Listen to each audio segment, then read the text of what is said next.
कोई प्रसाद लेके जाता है कि प्रसाद ठाकुर जी का खाएंगे, ठाकुर जी का भोग अर्पण है प्रसाद, इसमें तो बड़ा आनंद आता है, ठाकुर जी का महाप्रसाद है, इससे बढ़कर तो कुछ आनंद है ही नहीं। वैष्णव लोग बनाते हैं, वैष्णव लोग भोग लगाते हैं, ठाकुर जी खुद विराजमान है, फिर चुरा के भी ले जाना पड़े तो भी भक्ति है, क्योंकि भावना प्रसाद की है। इसलिए भक्ति के समस्त अंगों को न केवल हम लोग खुद समझ में धारण कर सकते, खुद की दृढ़ श्रद्धा भी उत्पन्न हो जाएगी जब पढ़ेंगे, इनको सुनेंगे बार बार। इसकी इतनी महिमा है। अब कोई ज्यादातर बच्चे लोग तो खाने के प्रसाद के लिए ही आते हैं, अब प्रसाद की उनको पता नहीं महिमा, वो तो खाने के लिए आते हैं। एक लड़का तो बच्चा छोटा सा 2 साल का 3 साल, इसलिए आते हैं, बोले हम तो क्या भोजन नहीं, क्या बोला, भोजन के लिए आता हूँ। ठीक है, वेरी अच्छा, बहुत अच्छा बच्चा। अब ये भोजन को ही प्रसाद कैसे बनाया जाए, ये विचार हम अपने हृदय में भी धारण कर सकते हैं और दूसरों को भी दे सकते हैं। और ऐसा केवल बोलने मात्र से ही नहीं है, इसके बड़े बड़े शास्त्र के प्रमाण है, बड़े बड़े शास्त्र के प्रमाण है।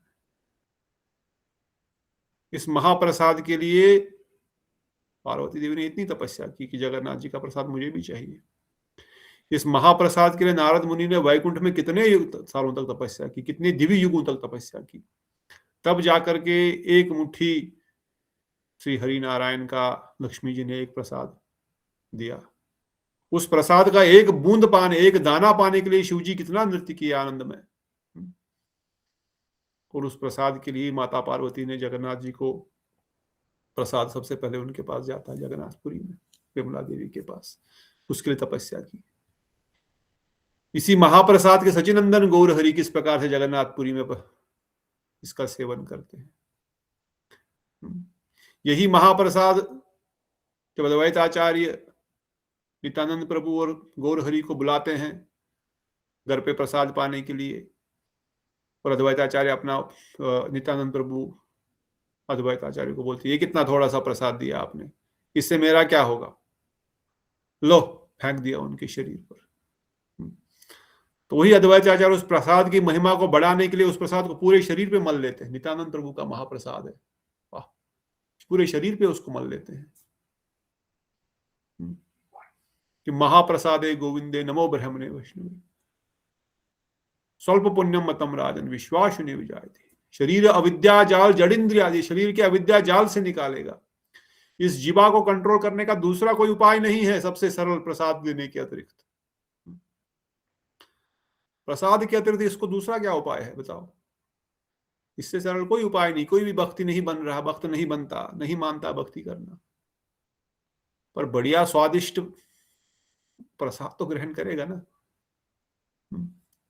बड़ा प्रेम से भाव से। पत्रम पुष्पम फलम तो यम योमे भक्ता प्रेष, अपने बड़ा पत्र पुष्प फल तुलसी दल अर्पण करके ठाकुर जी को दिया, ठाकुर जी कृपा उसको स्वीकार करो, मेरे हृदय की भावनाओं को स्वीकार करो, ठाकुर जी अवश्य स्वीकार करेंगे। और फिर किसी को दे दो, बस बन गया प्रसाद, यही तो प्रसाद है, उसका कल्याण होगा। ऐसे वो तो कोई भी ले लेगा, बढ़िया रसगुल्ला खिलाओ, बढ़िया बड़ा पाव, दम आलू नदर यखिन कुछ भी बढ़िया बना के वितरण करो, कल्याण अवश्य होगा, दृढ़ निश्चय हो प्रसाद में। और शास्त्रों के बड़े बड़े प्रमाण है प्रसाद सेवा के।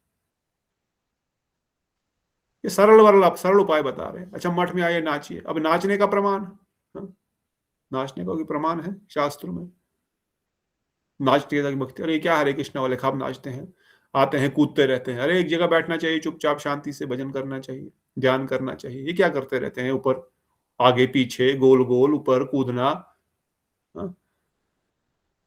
ये कोई भक्ति है? हमारे मामा जी बोलते दमाले पत्थर, हरे कृष्ण वाले क्या दमाली करते रहते हैं। पर प्रमाण है कोई शास्त्र में इसका कि नाचना चाहिए? कोई प्रमाण आपको याद है? कोई करता है ऐसे? किसी को? वक्रेश्वर पंडित नाचते थे। वक्रेश्वर पंडित नाचते हैं, खुद गौरहरि नाचते, खुद गौरहरि नाच रहे हैं श्रीवास आंगन में।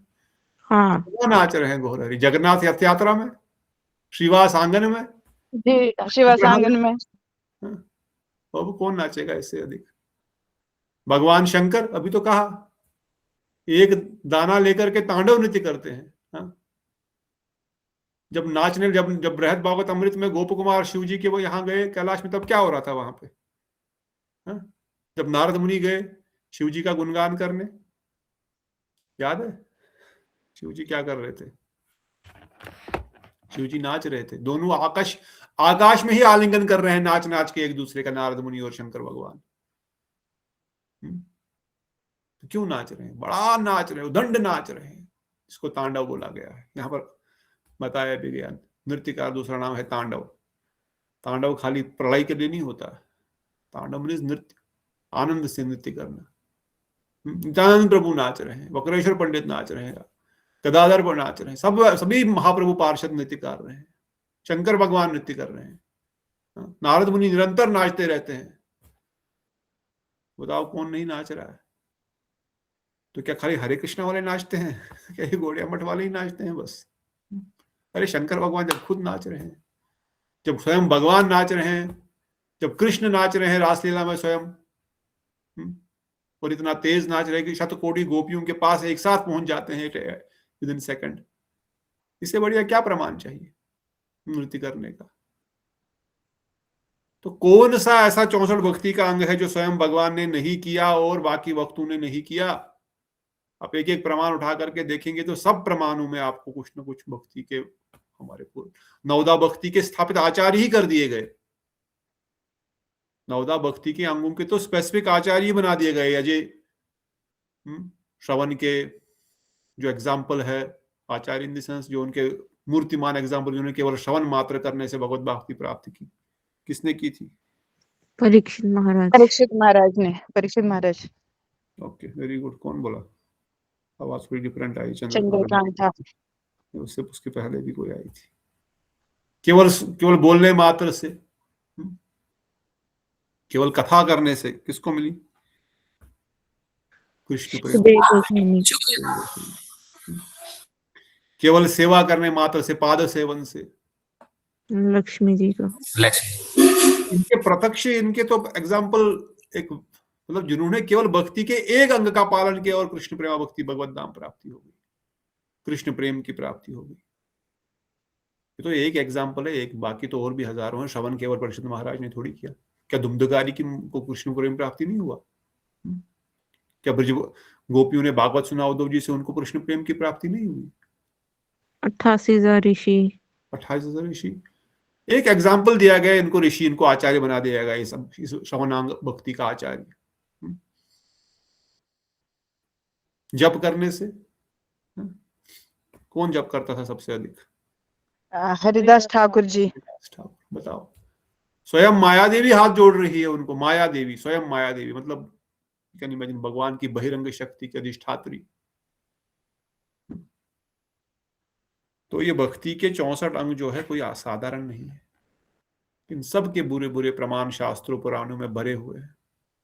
केवल नृत्य करने मात्र से,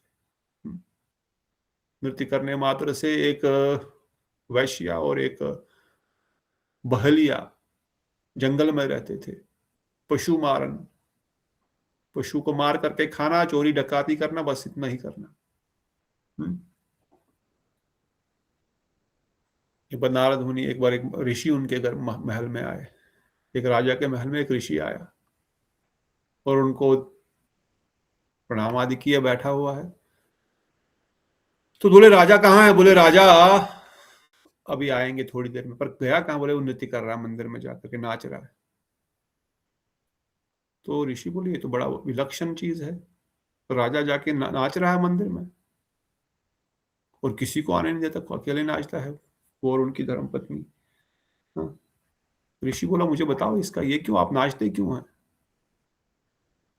बोले मैं सबके सामने नहीं बता सकता। तो ठीक है, एकांत में बताओ, पर मैं जानना चाहता हूँ आप ये नाचते क्यों हैं। बोले बताता हूँ। उनको अपने एकांत में लेकर के बोले देखिए ऋषि मुनि, भगवत कृपा से मेरा पूर्व जन्म मुझे ध्यान है। मैं एक शिकारी था, चोर था, डकैत था, चोरी करके, शिकार करके, मांसाहार आदि करके खाता था और जंगल में रहता था। वहीं पे एक दुष्ट स्त्री रहती थी जो अपने शरीर का पालन करने के लिए, अपने भोग के लिए परपुरुष संग करती थी। क्योंकि हम दोनों जंगल में रहते थे, एक दूसरे के प्रति आकर्षित हो गया, हमने विवाह कर लिया। वो काम करे जा रही, मैं अपना काम करे जा रहा हूं। और एक दिन हमारा झगड़ा हो गया। वो झगड़ा हो गया, वो चली गई कहीं, मैं दूसरी जगह दूसरे थोड़ा चला गया। एक दिन 2 दिन बीत गए और 2 दिन बाद मुझे नजर पड़ी उस पे, उसने मुझे देखा, ऐसे ही जैसे वापस कहीं मिले और मिल करके बोला, अरे क्यों क्यों झगड़ा करते, अरे इतना प्रेम करते हम एक दूसरे से, क्यों झगड़ा करना छोटी मोटी बातों पर, क्यों छोटी मोटी बातों पर झगड़ा करना। और सामने भगवान का जंगल में मंदिर होते हैं, ऐसे ही जंगली मंदिर मंदिर तो मंदिर है, ठाकुर जी का विग्रह था। मैंने उसका आलिंगन किया और हम खूब नाचे। मतलब सांसारिक प्रेम, काम वासना का प्रेम, भगवत प्रेम नहीं। 2 दिन 3 दिन तक हम लोग उससे मिले नहीं थे, इस कारण से उसका मिलन हो गया, आलिंगन हो गया। उस कारण से हृदय में बड़ा उमंग आया, बड़ा मजा आया और हम नाचने लग गए, पूरा नाचे। नाच नाच के थक करके वही सो गए, मंदिर में ही सो गए। और उसी रात उस मंदिर में नाग देवता रहता था, वो आकर के हम दोनों को काट दिया और हम दोनों मर गए।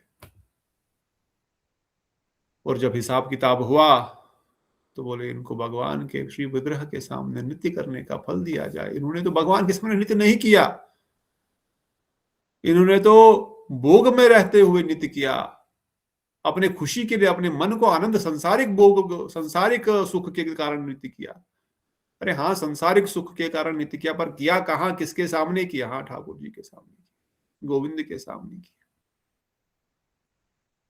तो अनजाने में किया गया, पाप शरीर होते हुए किया गया, इतने पाप होते हुए किया गया। अब इनको राजा का शरीर दिया गया और ये रानी बनी इसकी। पर उस भगवान के, ठाकुर के चरणों में प्राण त्यागने के कारण, और 2-3 दिन से हम लोग भूखे प्यासे भी थे, इस कारण से हमको ये शरीर प्राप्त हुआ। अब हम रोज सुबह शाम ठाकुर जी के सामने नृत्य करते हैं। जब अनजाने में किया गया नृत्य करने का इतना फल हो सकता है, अब ठाकुर जी की प्रीति के लिए ही केवल उनके सामने नृत्य करने में कितना फल मिलेगा। अनजाने में किया गया नृत्य का इतना फल है, तो जानबूझकर केवल ठाकुर जी के सामने उनको प्रसन्न करने के लिए थोड़ा सा नाचेंगे तो कितना फल मिलेगा। साधारण संसारिक दृष्टिकोण से भी अगर देखा जाए, शास्त्र प्रमाण तो है बड़े बड़े। कोई व्यक्ति आपके सामने आए और मुंह लटका कर बैठा रहे, मुंह लटका कर बैठे, क्रोधी स्वभाव में बैठे, दुखी तरीके से बैठे, तो हमारा भी दुख, हमको भी ऐसे ही फीलिंग होएगी, अरे पता नहीं क्या। और कोई व्यक्ति आपके सामने और बड़ा उत्साह में है, बात कर रहा है, अच्छा से नाच रहा है, गा रहा है, तो आपके हमारे अंदर भी वही उत्साह ट्रांसफर होगा। तो ठाकुर जी भी देखते, मेरे पास आया, मेरे मंदिर में आया दर्शन करने के लिए, क्या अपने बस कर्म को रो रहा है, अपने दुखों को जो पूर्व कर्म मिले हैं, या इतनी कृपा हुई कि ठाकुर जी के सामने आज खड़े होने का मौका मिला, मठ मंदिर आने का मौका मिला, इस खुशी में आकर के थोड़ा नाच लूं, थोड़ा गा लूं, थोड़ा अपने हाथ पैर ही हिला लूं ठाकुर जी को प्रसन्न करने के लिए। वाह, आज आपके दर्शन हुए ठाकुर, बड़ी कृपा आपकी। हाँ, अगर ऐसा हो तो ठाकुर जी प्रसन्न होंगे, क्यों नहीं होंगे। साधारण व्यक्ति अगर प्रसन्न होता तो ठाकुर जी क्यों नहीं प्रसन्न होंगे। इसलिए ठाकुर जी के सामने नृत्य करना, बड़े प्रसन्न हो जाते हैं, रीझ जाते हैं। जगन्नाथ जी कई बार जगन्नाथ मंदिर से गए, बांके बिहारी के मंदिर से गए, केवल कोई नृत्य कर रहा है उनके सामने, वाह। तो कितने प्रमाण हमने तो ऑलरेडी डिस्कस किया। महाप्रभु खुद नृत्य कर रहे हैं, नित्यानंद प्रभु, अद्वैत शंकर भगवान, कृष्ण भगवान, सब। तो कहने का तात्पर्य है, इन सब 64 भक्ति के जो अंग है, विशेषकर नवदा भक्ति के जो अंग है, इनका पालन करने से अवश्य ही कृष्ण प्रेम की प्राप्ति होगी। इसमें दृढ़ निश्चय होना चाहिए, दृढ़ निश्चय होना चाहिए। पर साथ ही साथ सेवा अपराध से बचिए, इन 64 प्रकार के सेवा अपराधों से बचिए। सेवा अपराध अगर किसी कारण से हो गया तो श्रवण कीर्तन के द्वारा उसको मुक्ति पाइए। और उसके बाद सेवा अपराध के साथ इंपॉर्टेंट और अधिक इंपॉर्टेंट है, नाम अपराध से बचना है। 10 नाम अपराधों से बचने से शीघ्र ही कृष्ण प्रेम की प्राप्ति होगी। उसमें से भी सर्वप्रथम है वैष्णव अपराध। वैष्णव अपराध ही एक प्रकार का नाम अपराध है। तो इन 10 नाम अपराधों से बचो, वैष्णव अपराध से बचो, और फिर 64 भक्ति के अंगों का पालन करो। जो जो भक्ति का अंग जैसे जैसे जब भी मौका मिलता है उसको जीवन में धारण करके उसको पालन करेंगे, then transformation will happen for sure. क्यों प्रेम भक्ति नहीं होगी जब भगवान ने खुद ही विधि बना करके दे दिया, ऐसा करने से मुझे प्राप्त करोगे। और सारे प्रमाण पूर्ण, ये कोई भक्त रसामृत सिंधु में रूप गोस्वामी केवल अपने विचार को नहीं लिख रहे, अपने विचार को भी लिखेंगे तो भी that is more than enough for Gaudiya Vaishnavas. परंतु बाकी इस पूरे भक्त समाज के लिए उन्होंने वेद पुराण समस्त शास्त्रों को निचोड़ करके समस्त नाना शास्त्र विचार नेक निपुण, समस्त शास्त्रों को विचार करके बताया ये भक्ति के अंग है, ये करो बस, और कहीं इधर उधर भागने की जरूरत नहीं है। बस कोई जरूरत नहीं कुछ और करने की, यज्ञ करने की, एक टांग पे खड़े होने की, ये सब करने की कोई जरूरत नहीं, कर्मकांड करने की, बस इतना कर लो। इसमें से 9 भक्ति कर लो तो पंचंगा करो तो 3 करो, श्रवण कीर्तन सिमरन। और फिर बताया कि भाई ठीक है ये करना पड़ेगा, और इसको ये साधन भक्ति के अंग तो है, पर इसमें 2 रास्ते हैं, एक तो वैकुंठ की ओर जाएगा, एक गोलोक वृंदावन धाम की ओर जाएगा। दोनों को प्रेम भक्ति में प्राप्त होगी। और वैदिक भक्ति में भी वैकुंठ हम बोलेंगे अयोध्या भी तो जा सकते हैं, द्वारका भी तो जा सकते हैं, वृंदावन भी तो जा सकते हैं, अवश्य जा सकते हैं, परंतु फिर भी ऐश्वर्य मिश्रित होने के कारण वो वैकुंठ के समान ही कहलाएगा। मे भी वैकुंठ से अधिक वहां पर माधुर्य है अवश्य, परंतु क्योंकि वहां पर ऐश्वर्य का मिश्रण है तो वो मिश्रित ही है। जूस प्योर है या उसमें कुछ मिक्स किया गया है, थोड़ा सा भी उसमें नमक डाल दिया तो फिर उसमें स्वाद खराब हो गया, या थोड़ा सा भी उसमें मिट्टी डाल दिया, उन सोने का सिक्का ही डाल दिया, उसमें स्वाद ठीक नहीं आ रहा। मिश्रित मतलब मिश्रित, इज नॉट प्योर। शुद्ध भक्ति है तो रागानुगा भक्ति शुद्ध भक्ति है, इसलिए फिर रागानुगा भक्ति का डिफिनेशन दे दिया। इसलिए वैदिक भक्ति के अनुसार आप सब लोगों को याद ही है, वैदिक भक्ति में शास्त्र के निर्देश अनुसार, नहीं तो क्या, भय से, डर से। इसलिए ये कहलाती है।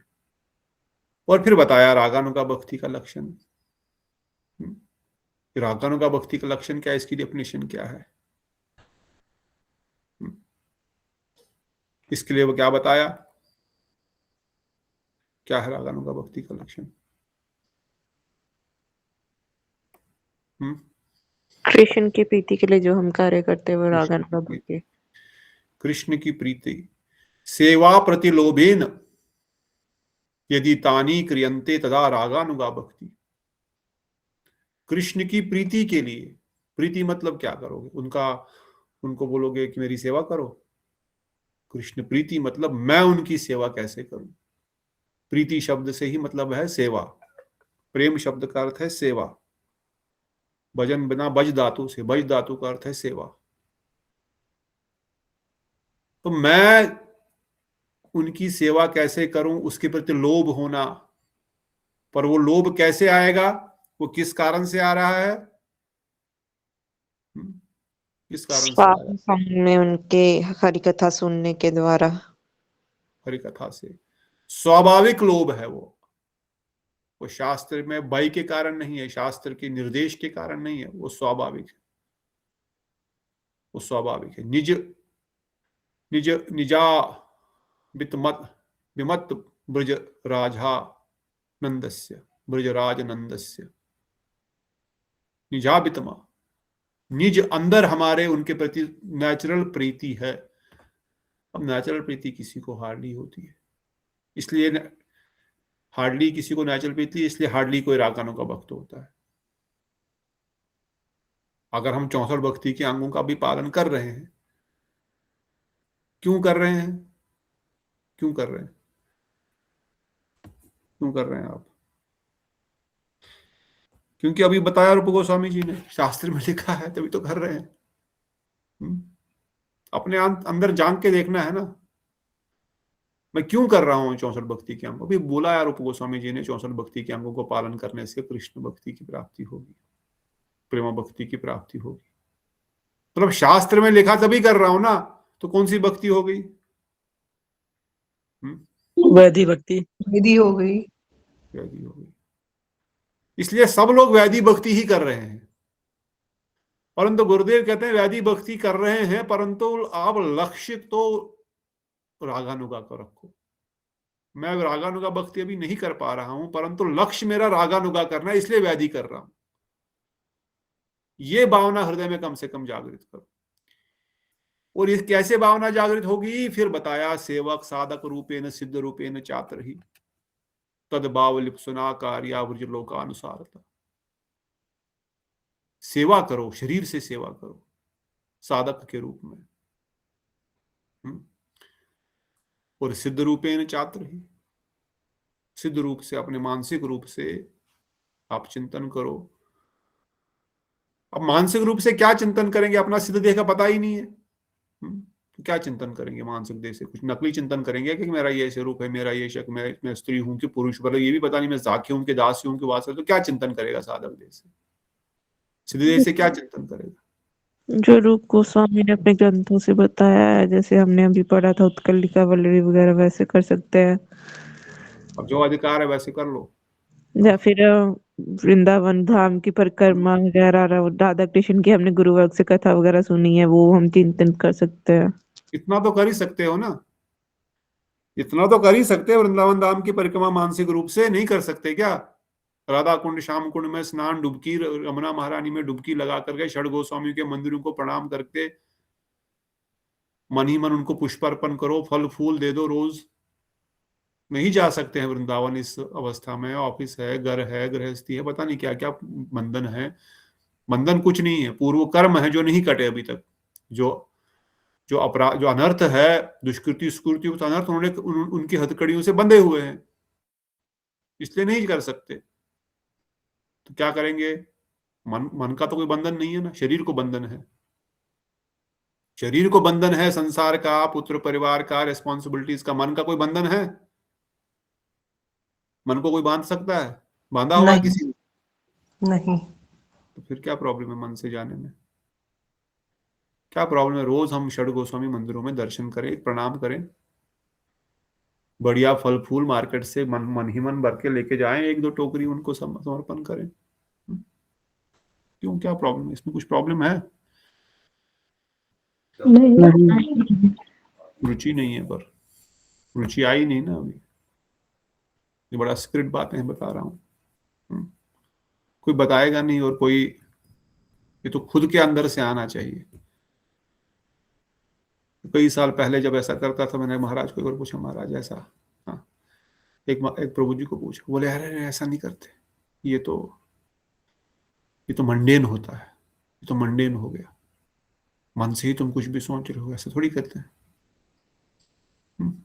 अब मैं सोचा ठीक है, नहीं करना चाहिए, मगर जब भी अष्टकम पढ़ने बैठते हैं या कुछ करते हैं, तब ऑटोमेटिक आता है नहीं कुछ तो सेवा करनी चाहिए, प्रणाम करें।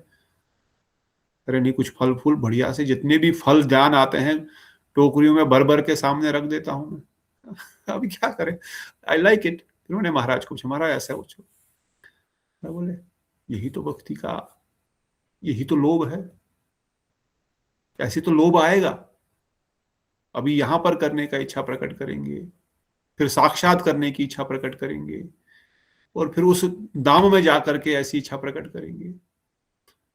ये तो क्या करेंगे? ध्यान करने समय जब हम गायत्री मंत्र करते हैं, गुरु मंत्र पढ़ते हैं, तो क्या ध्यान करेंगे? अब गुरुदेव तो हमने साक्षात जिस रूप में देख रहा है, उस रूप में तो उनका ध्यान कर ही सकते हैं ना। अब गुरुदेव ने इतनी बार सेवा का मौका दिया, चाहे उनको चरणों में मालिश करने का, तेल लगाने का, चरण धोने का, पुष्प चढ़ाने का, चमर डुलाने का, इतने सारे मौके मिले, तो क्या उनका सिमरन भी नहीं कर सकता आदमी अपने? फिर से वही गुरुदेव के उस प्रकार से हम उनके चरणों को, बड़ा सुंदर उनके कोमल चरणों को वो अगरू वाला सुंदर तेल लगा रहे हैं, उनको थोड़ा थोड़ा उनको आनंद प्रदान कर रहे हैं। अच्छा, गुरुदेव देखा, महाप्रभु सेम, महाप्रभु गुरुदेव महाप्रभु का कर रहे हैं, हम गुरुदेव को असिस्ट कर रहे हैं। इतना तो चिंतन कर ही सकते हैं ना। ये बहुत स्किल बता रहा हूँ, किसी को बोलना नहीं। आप ये तो खुद के हृदय की भावना आनी चाहिए ना, कोई बोलेगा नहीं। पर राधा गोविंद के लिए तो गुरुदेव उस स्वरूप में नहीं रहेंगे। राधा गोविंद की सेवा तो मंजरियां ही करती है, राधा रानी की, कोई पुरुष तो करता नहीं है। क्या करेंगे भाई? अब गुरुदेव ने अपना स्वरूप का वर्णन भी किया, कितना कृपालु, कितने दयालु। स्वरूप क्या, अपना पूरा पेंटिंग ही खड़ा करके दे दिया, अपना पूरा स्वरूप ही करके दे दिया। बोले ये है मेरा स्वरूप, ये मेरा वस्त्र, ये है मेरा श्रृंगार, ये है मेरा सेवा, ये है मेरा फूल की टोकरी। अब बाद में तो कुछ थोड़ा बहुत तो अपना लोभ आना चाहिए अंदर से कि मैं क्या सेवा करूं अब इस जगह पर, या वो क्या सेवा कर रहे हैं उसका ही चिंतन करें। इससे ज्यादा क्या बताएंगे? तो इतना तो हम कर ही सकते हैं, सेवक साधक रूपेण सिद्ध रूपेण चातुर्य, कि हम वृंदावन में गुरुदेव का राधा कुंड, श्याम कुंड, यमुना महारानी, अभी नहीं जा पा रहे हैं हम मायापुर, जा सकते थे पर आलस में। तो बैठे मायापुर आराम से नवदीप धाम में महाप्रभु के योग पीठ में उनका ध्यान करें, साक्षात दर्शन श्रीवास आंगन में बैठ के करते 1 लाख नाम जब बैठ करके। कौन रोक रहा था? पर चलो नहीं जा पाए शरीर से, मन से कौन रोक रहा है? रोज श्रीवास आंगन की जमीन में लोटपोट हो जाओ। भी महाप्रभु भी कीर्तन शुरू हो गया ऑलरेडी श्रीवास आंगन में। श्रीवास आंगन में कीर्तन शुरू हो गया ऑलरेडी। बस जब भी मौका मिले बैठ जाओ, लोटपोट हो जाओ धरती पर। उस महाप्रभु खूब नृत्य करेंगे, खूब धूल मिट्टी लो, उसको अपने शीश पे धारण करो। तो बोलते हैं हम क्या करें जी, हम कैसे करें साधक सिद्ध रूप में? यही सिद्ध रूप है। अभी कम से कम इतना तो करें, इतना भी नहीं हो रहा है तो बाद में फिर क्या, उससे ज्यादा क्या होगा? तो इसलिए बताया गया सेवक साधक, ये विचार करते हुए ही रागानुगा भक्ति में प्रवेश होगा। ये रागानुगा भक्ति का विशेष अंग है। जब तक सिद्ध रूप में, जब तक मने ब्रजे राधा कृष्ण सेवा करिबे, अगर ये विचार में प्रविष्ट नहीं हो पाएंगे तो रागानुगा भक्ति में प्रवेश मिलना कठिन है। और वो भी इसलिए क्योंकि उनकी प्रसन्नता के लिए बस ये हृदय में भावना आ जाए। तो फिर हमने ये भी सुना कि किस प्रकार से अब अपना अंदर भी तो कुछ याद, कुछ लालसा होगी अपने अंदर भी, तो कुछ तो विचार आता होगा ना कि भाई यशोदा मैया का प्रीति, नंद बाबा की प्रीति, तो कृष्ण सुबोल सुखा का जो सेवा, जो उनका साख्य रस है, जिसके प्रति भी हमारा आकर्षण हो रहा है, उन कथाओं को और अधिक सुनो एंड सी दैट इज, वो हेल्प कर रहा है क्या, हमारा मूड उसमें डेवलप हो रहा है क्या? उन कथाओं को सुनो ज्यादा। उन स्थानों का सिमरन, अभी जा तो नहीं सकते बैठते, पर सिमरन करो। वहां की चरण धूलि लो, वहां की लीलाओं का सिमरन करो। परंतु ये भी ध्यान रखो, हम सब लोग रूपानुग है, हमको दूसरे किसी मूड में जाने का ध्यान करने की आवश्यकता नहीं है। ये प्रैक्टिकल है। अब जबरदस्ती हम क्योंकि नहीं बोल सकते कि सब लोग रूप मंजरी की अनुगति में ही करो, इसलिए naturally let it come and flow. मगर हम लोग रूपानुगा विचारधारा में आए हैं, इस गौड़ीय वैष्णव महाप्रभु की धारा में आए हैं, तो महाप्रभु जो चीज देने आए वही तो हमको मिलेगी। सौभक्ति श्री मंजरी रस में ही तो हमारी सेवा सर्वोत्तम सेवा हो पाएगी। इसलिए हमारा वही स्वरूप हुआ है और वही स्वरूप हमको निहित होना चाहिए कि वही है, वही करना है। धीरे धीरे बोलने से, सोचने से, करने से ऑटोमेटिक रुचि भी आ ही जाएगी। ऑल्दो बाद में जब सही स्वरूप की प्रकाशित होगा तो वो जैसा होगा वैसा होगा, परंतु कम से कम हम गुरुदेव का स्वरूप का ध्यान करते हुए, उनकी सेवाओं का ध्यान करते हुए अपने आप को इस प्रकार से इस रागानुगा भक्ति के अनुशीलन करेंगे। इसलिए बाह्य अभ्यंतर यहार द्वित साधन, एक बाह्य साधन, एक अभ्यंतर अंदर का साधन। बाह्य साधक देह करे श्रवण कीर्तन, साधक देह में श्रवण कीर्तन करो, मने निजे सिद्ध करिए भावन, मन में निज देह सिद्ध देह का भावना करो। रात्रि दिने करे ब्रजे कृष्णेर सेवन, दिन रात ब्रज में कृष्ण की सेवा करो। सिंपल। साधक देह में श्रवण कीर्तन करो और सिद्ध देह में ब्रज राधा कृष्ण की सेवा करो। चैतन्य चरितामृत में कृष्णदास कविराज गोस्वामी स्पष्ट रूप से वर्णन कर रहे हैं। फिर एक और शब्द बताया इस भाव भक्ति के, साधन भक्ति के चैप्टर को विराम देते हुए कि तद रागानुगा स्मरण मुख्यतम।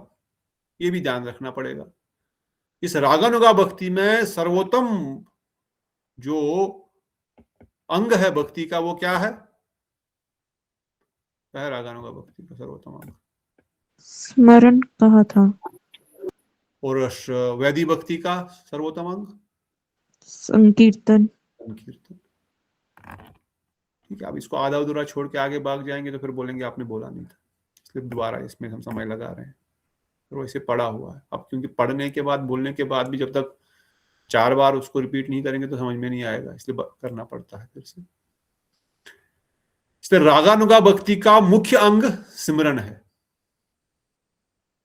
और वैदिक भक्ति का मुख्य अंग है नाम संकीर्तन, जो हम इतने दिनों से डिस्कस कर रहे हैं, नाम संकीर्तन। इसलिए तत् स्मरण निज भावे चिद लीला विशेष स्वभावस्य कृष्णस्य तद प्रियजनस्य च। क्या करो? वही बोल रहे हैं जो अभी डिस्कस किया। इसलिए उन लीला स्थानों का स्मरण करो, उन कृष्ण के परिकरों का स्मरण करो, उन कृष्ण की लीलाओं को स्मरण करो, कीर्तन करो।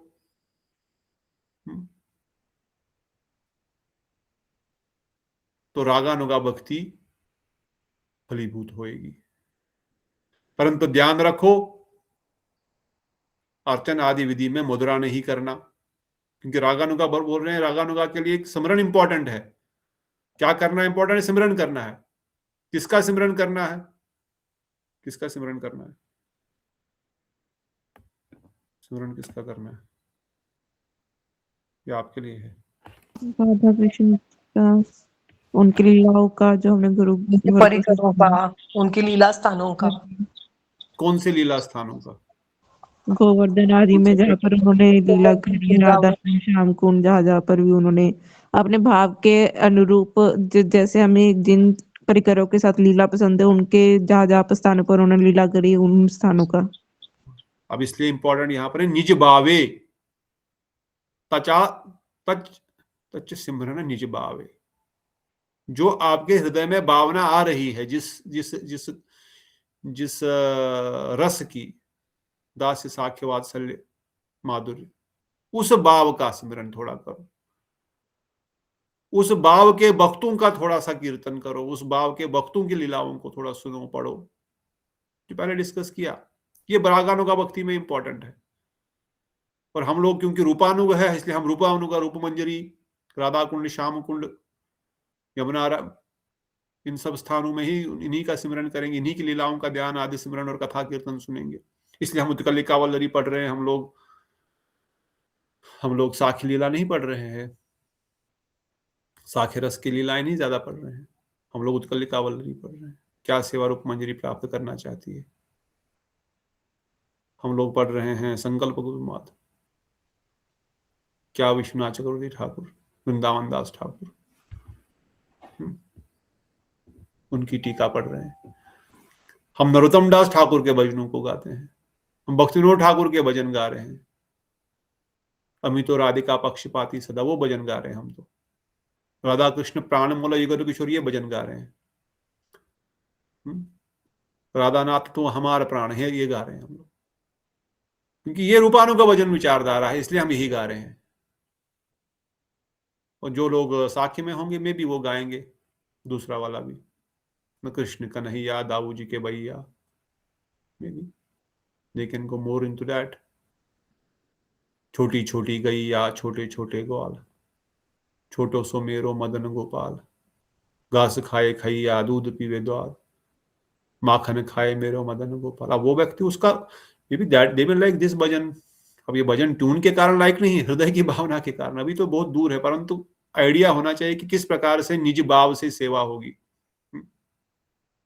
उन्हीं लीलाओं का, चूंकि हम लोग रूपानुग है तो हम लोग रूपानुग भजन पद्धति को ही फॉलो करेंगे, गुरुदेव को ही फॉलो करेंगे, आगे पीछे कहीं नहीं जाएंगे।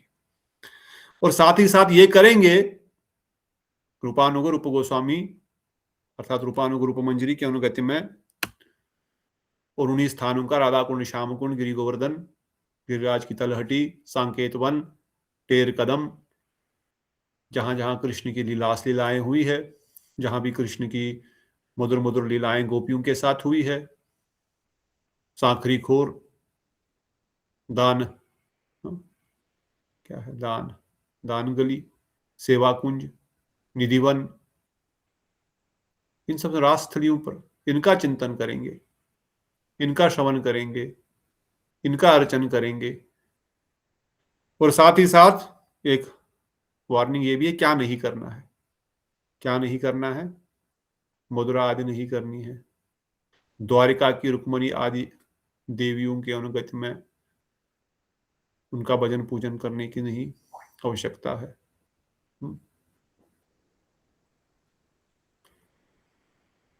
और ये नहीं सोचना कि भाई ऐसा नहीं किया तो अपराध लग जाएगा, ये तो भक्ति के अंकों में छोड़ रहा हूं, नहीं। रागानुगा भक्ति में अब शास्त्र विपरीत भी कुछ वचन आ गया, अगर वो रागानुगा भक्ति के लिए विपरीत है, अनुकूल नहीं है, तो उसको हम त्याग देंगे। परंतु बाकी 64-60 अंक तो अनुकूल है, उन सब का पालन करेंगे। विशेषकर सिमरन, और सिमरन होगा कीर्तन प्रभावे सिमरन होवे। इसलिए रागानुगा भक्ति करते हुए भी वैदिक भक्ति के अंगों को परित्याग नहीं किया जाता है, केवल रागानुगा को लक्ष्य किया जाता है। वैदिक रागानुगा भक्ति का ये अर्थ कदापि नहीं है कि हम वैदिक भक्ति के अंगों को दोषपूर्ण समझे, उनका परित्याग करें, क्योंकि अंग तो एक ही है दोनों में।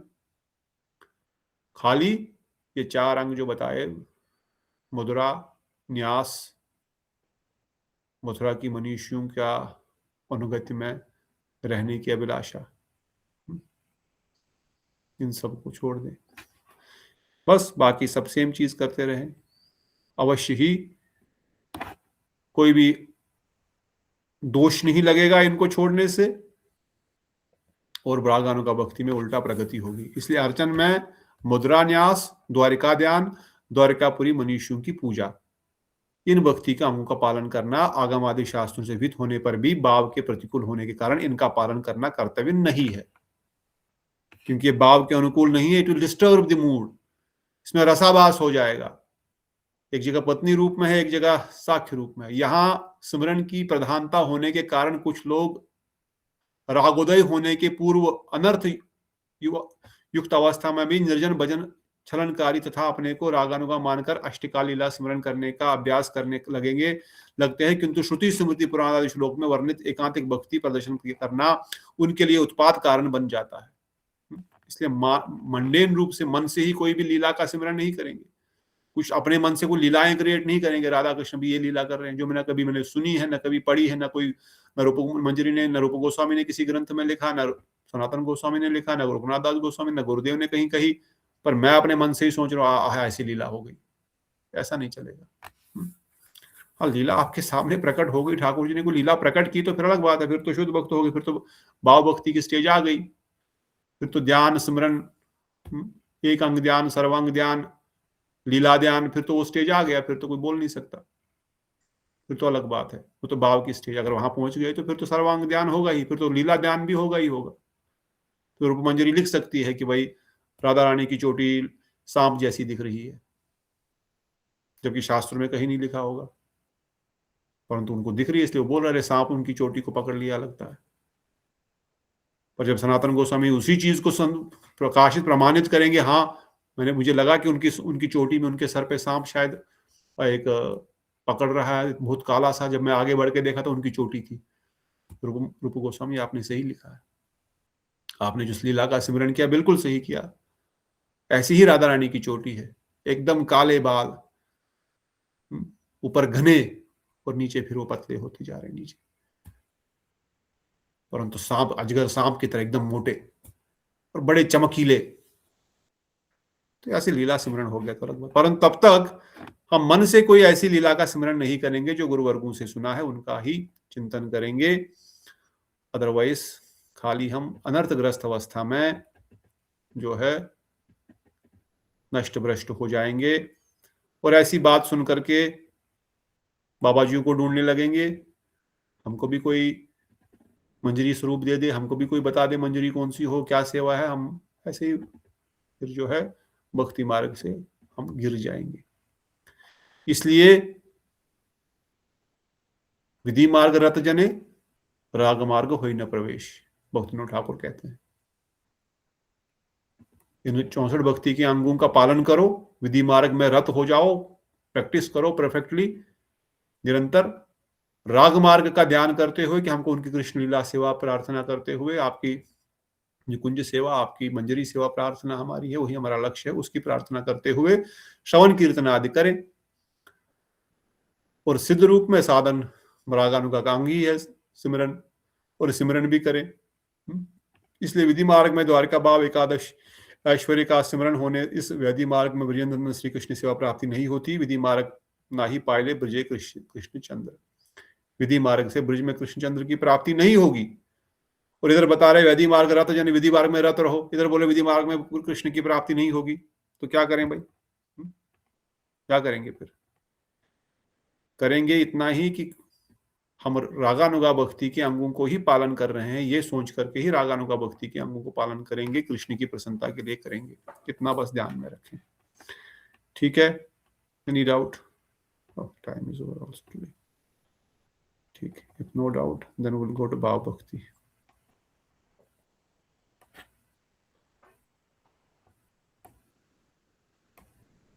हम्म, 11वां भी पढ़ लिया था ना हमने, वर्णन कर रहे हैं, ये भी पढ़ लिया था। इस संबंध में विशेष जानने योग्य विषय यह है कि ब्रज लीला परिकरों का श्रृंगार आदि भाव मधुर का श्रवण करने पर ऐसा भाव हमारा भी हो। हाँ, ये पढ़ा था, हमारा भी ऐसा भाव हो जाए, ये लालसा करेंगे। क्या इन लीलाओं को सुनते हुए जब हम कलिका वल्लरी सुन रहे हैं, तब मैं इसलिए पूछ रहा था बार बार, किसी के हृदय में ऐसी सेवा की भावना आ रही है कि मैं भी ऐसा करूं, मैं भी ऐसा कुछ करूं, मुझे भी ऐसा दर्शन हो जाए? अब जिसकी आ रही थी थोड़ी सी भी, 1% भी, उसको फिर वो और प्रोत्साहन दे, उसका श्रवण करें और भी, तो बढ़ेगी। इसको कुछ नहीं हो रहा था, उस लीला को सुन करके कोई आकर्षण ही नहीं हो रहा था, then may be continue for more chanting, more focus, सेवा शरीर से। फिर जाकर के देखेंगे कि जब आएगा तब देखा जाएगा। इसे शास्त्र तक युक्तियों की अपेक्षा रहने पर भी लोभत्व सिद्ध नहीं होता है, अर्थात युक्ति की अपेक्षा रहने पर भी समझना होगा कि अभी तक उस साधक के लोभ उत्पत्ति नहीं हुई है। इस प्रकार लोभ जिस समय उत्पन्न होता है उस समय शास्त्र उक्त युक्तियों की अपेक्षा नहीं होती है। जब लोभ हृदय में उत्पन्न होगा, फिर शास्त्र में लिखा गया है ऐसा नहीं करना है, वैसा नहीं करना है, फिर वो नहीं मानेगा।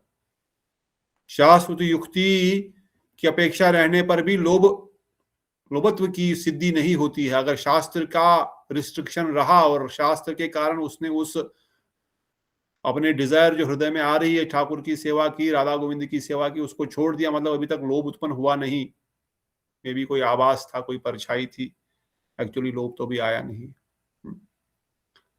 क्योंकि शास्त्र युक्ति को देखकर किसी को कभी भी लोभ होता नहीं देखा जाता है। शास्त्र में लिखा गया है इसलिए मैं कर रहा हूं, भक्ति शास्त्र में नियम बनाया है इसलिए मैं कर रहा हूं, इससे लोभ होगा? नहीं होगा। इससे लोभ होगा केवल श्रवण करने से, लोभ होगा बार बार उन कथाओं को सुनने से कि मैं भी कभी ऐसी लीला में प्रवेश करूं, कभी श्याम सुंदर मुझे भी अपनी चरण कमलों की सेवा में रखें, या इवन कब श्याम सुंदर मुझे भी अपना हाथ मेरे सर पे, मुझे भी आलिंगन प्रदान करा दो। हमारा कोई ऐसी डिजायर है नहीं तत्त भाव इच्छमयी में। पर हाँ, राधा रानी कब हमारे को अपनी सेवा दें। कल हम जीव गोस्वामी का वर्णन कर रहे थे। जीव गोस्वामी का विलास मंजरी के रूप में उनकी सेवा है राधा रानी के लिए, स्नान के लिए पानी लेके आना सुंदर सुंदर यमुना जी के तलहटी से, उन सोने के बर्तनों में जिनके अंदर हीरे जवाहरात रखे गए हैं, और फिर उससे उनका राधा रानी का स्नान कराना, ये उनकी विशेष सेवा है। उनका भी ब्लू कलर का ही वस्त्र है, हाँ, चुनरी में आई रिमेंबर लाल चूनर है। अब ये सुन करके कि किस प्रकार से विलास मंजरी यमुना किनारे जाते हुए बड़े ही सुंदर सोने के घड़े में जो हीरे जवाहरों से जड़ा हुआ, उसके अंदर भी नीलमणि है, उसमें पानी भर के लेके आ रही है। अभी अभी राधा रानी श्याम सुंदर से मिल करके वापस जावट आई है।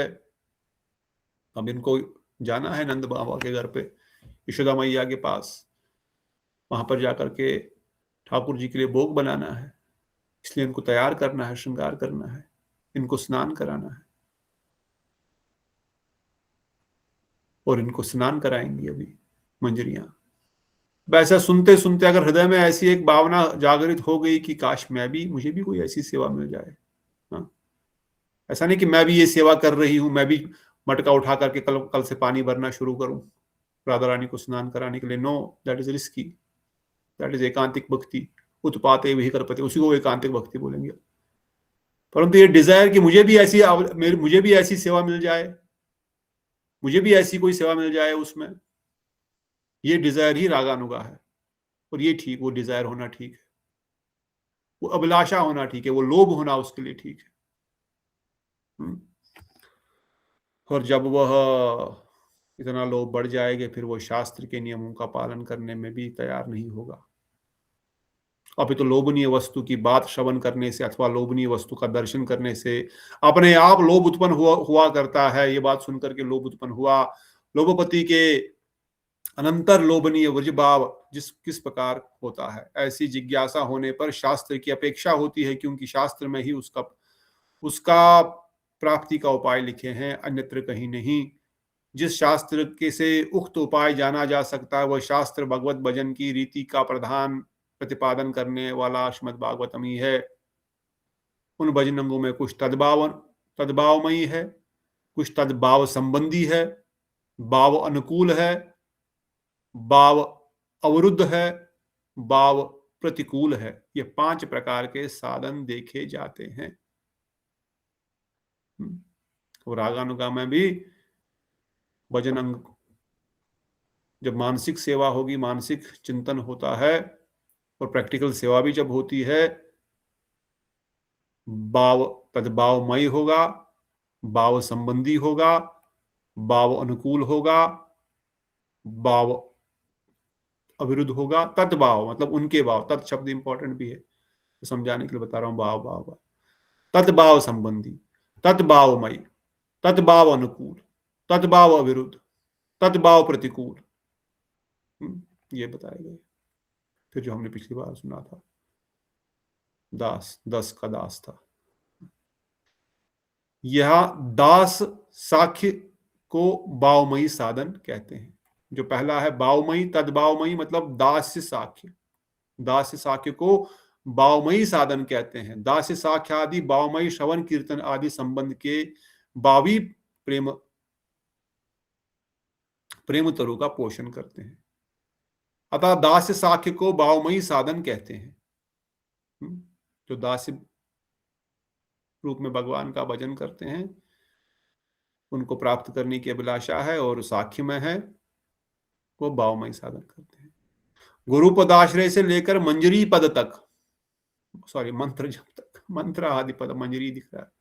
गुरु पदाश्रय से लेकर मंत्र जप आदि प्रियतम कृष्ण और निज अभिलाषित तथा कृष्ण के प्रियजनों के समय अनुकूल लीला गुण रूप का नाम श्रवण कीर्तन और सिमरन एवं विविध परिचर्या भाव संबंधी साधन है। अभी भगवान ठाकुर जी क्या लीला कर रहे हैं?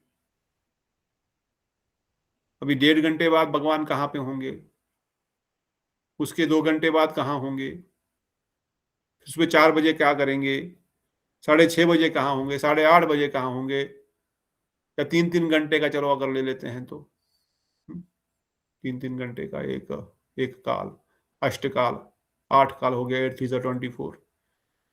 ये 3-3 घंटे में ठाकुर जी अभी क्या कर रहे हैं? गुरु पदाश्रय लिया, मंत्र आदि जप कर रहे हैं, प्रियतम श्री कृष्ण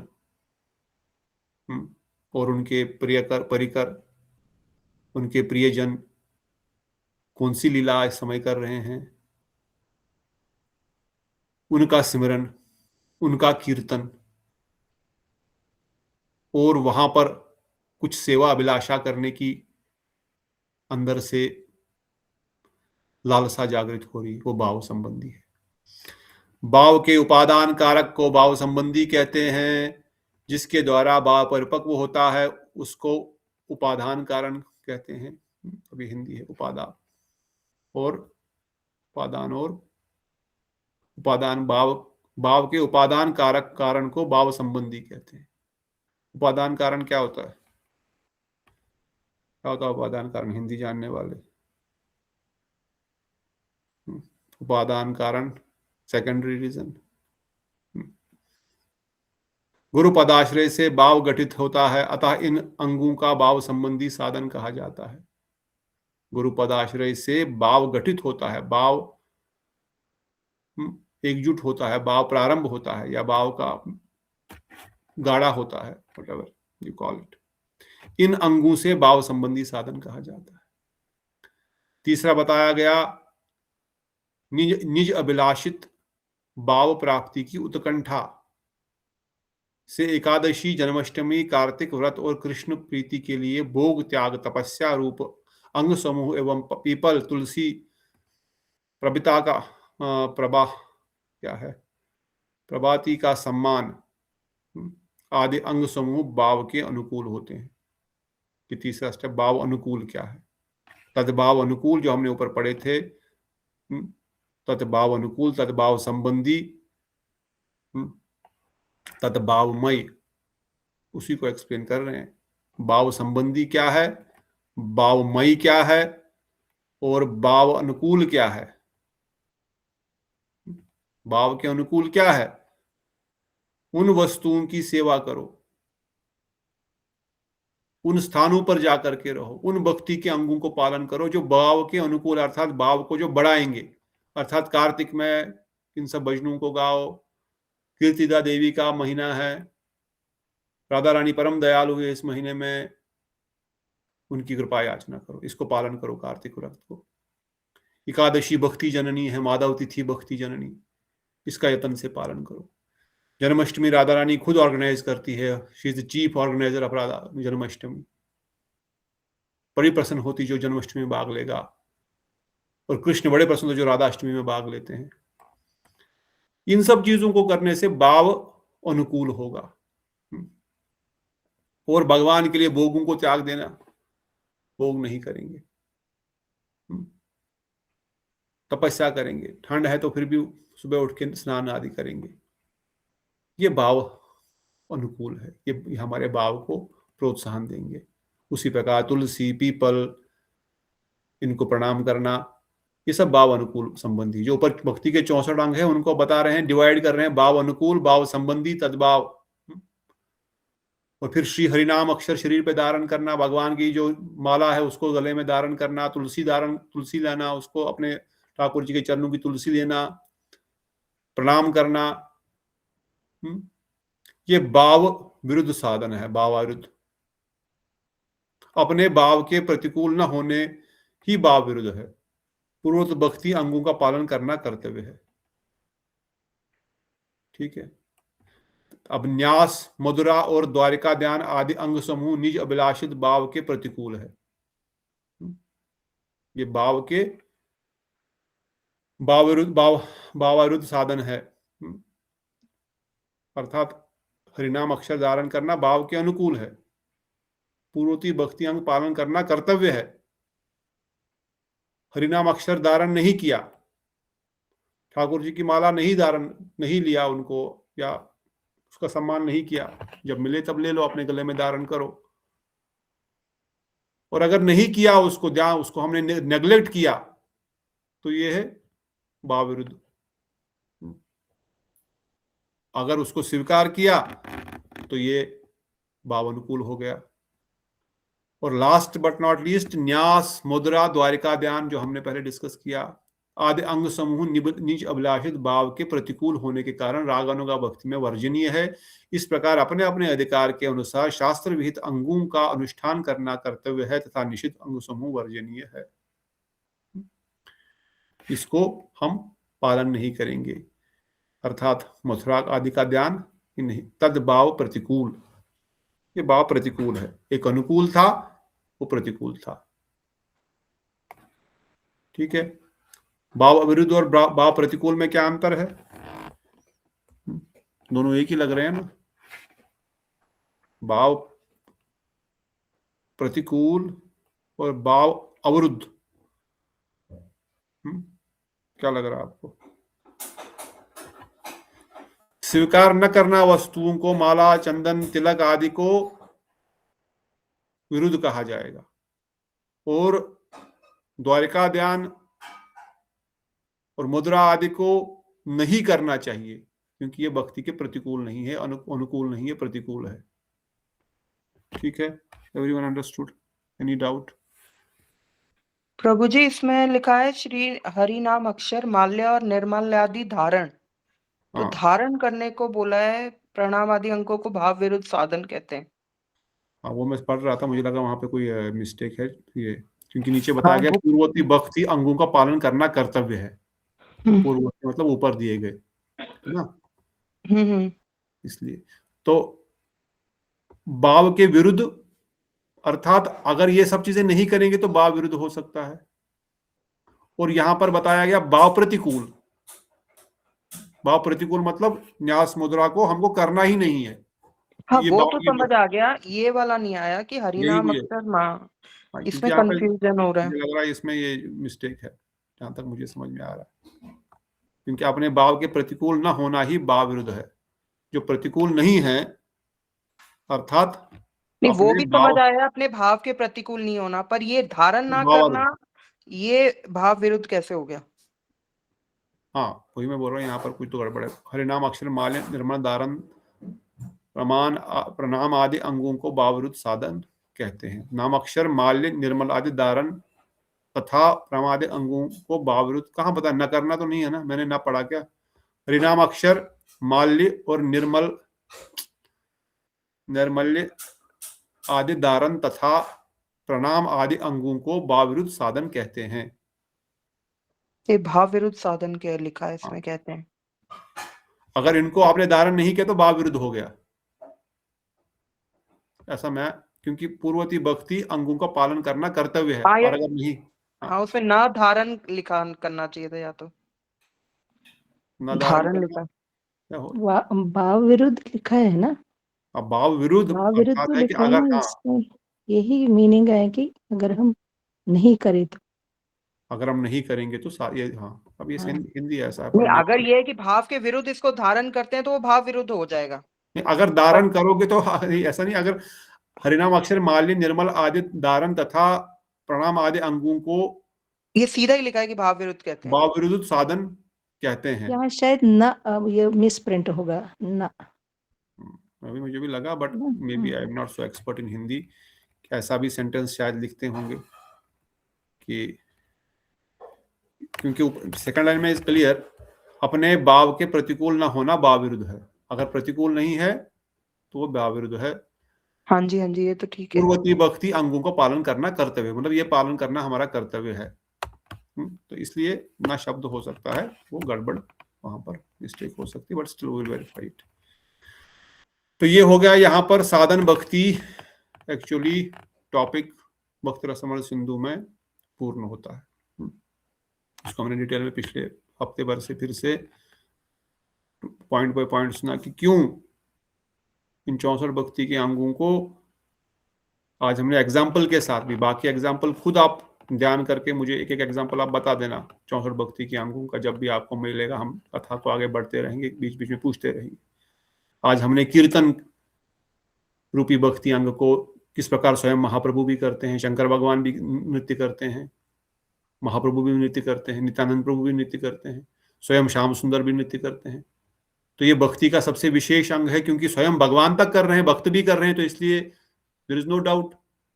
प्रसाद का भी हमने सुना, स्वयं नारद मुनि ने प्रसाद के लिए कितनी तपस्या की, द्वारिका अपना वैकुंठ में लक्ष्मी जी के प्रार्थना बोला, दो नहीं दिया। जब बहुत तपस्या की, कई युगों तक तपस्या की, तब एक मुट्ठी ठाकुर जी के थाली से प्रसाद मिला। शंकर भगवान ने एक कण कितनी महिमा प्रसाद की।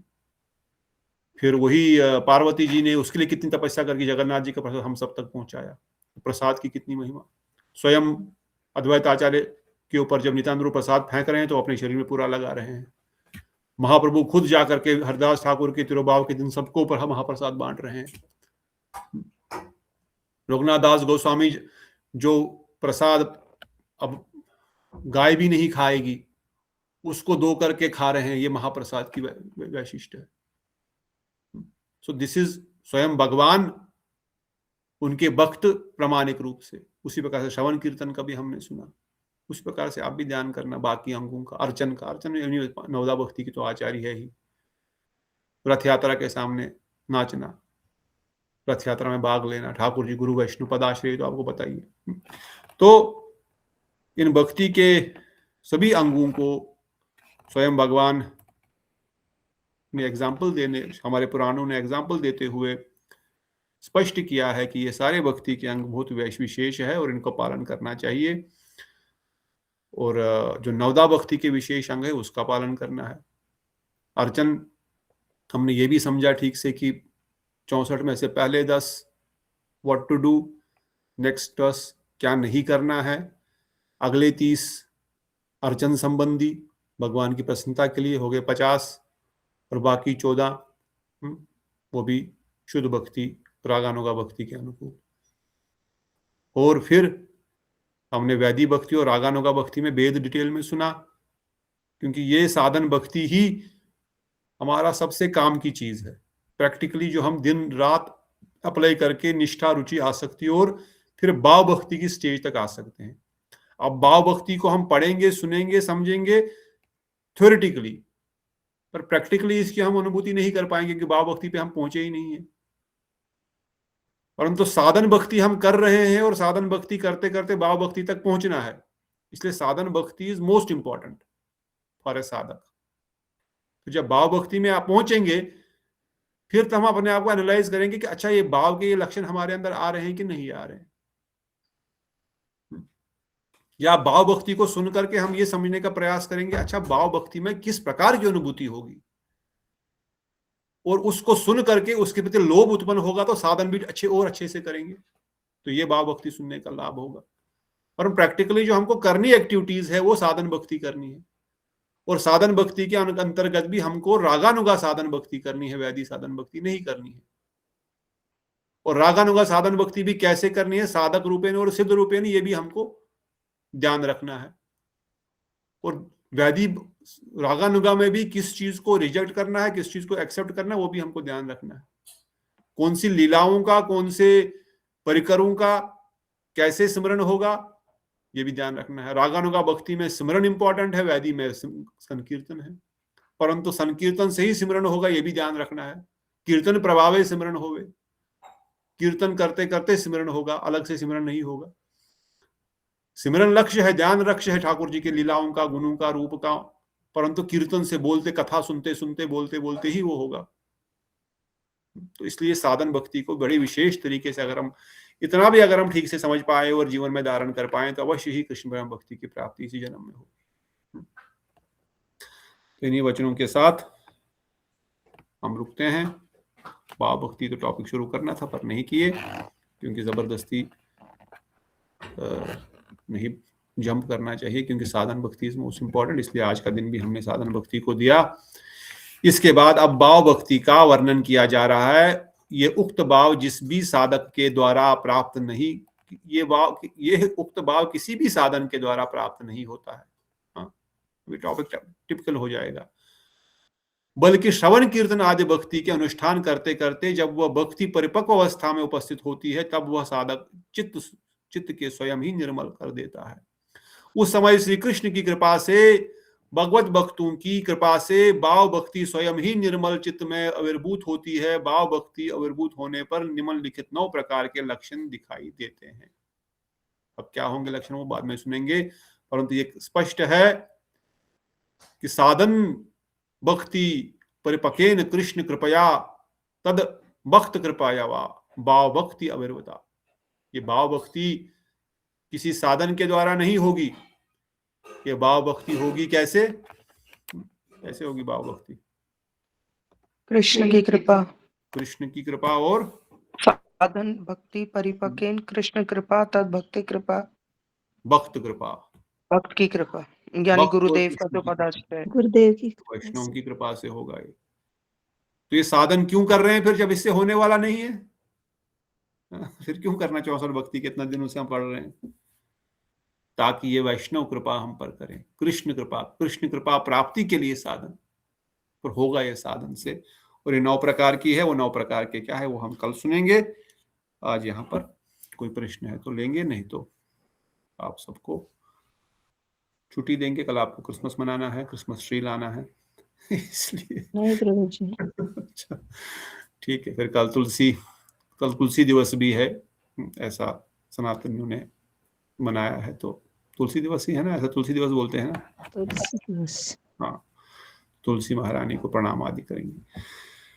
तो अगर कोई प्रश्न नहीं तो इन्हीं वचनों के साथ हम यहाँ पर विराम देते हैं। बोलो श्री राधा गोविंद गोपीनाथ मदन मोहन ललिता विशाखा जू की जय। श्री श्याम सुंदर श्री दामोदर श्री राधा माधव श्री राधा कांत श्री गोकुलानंदन जू की जय। गिरिधर जू की जय। श्री राधा कुंड श्याम कुंड गिरि गोवर्धन की जय। यमुना महारानी की जय। कोटि वैष्णव श्री मायापुर धाम की जय। श्री श्रीवास की जय।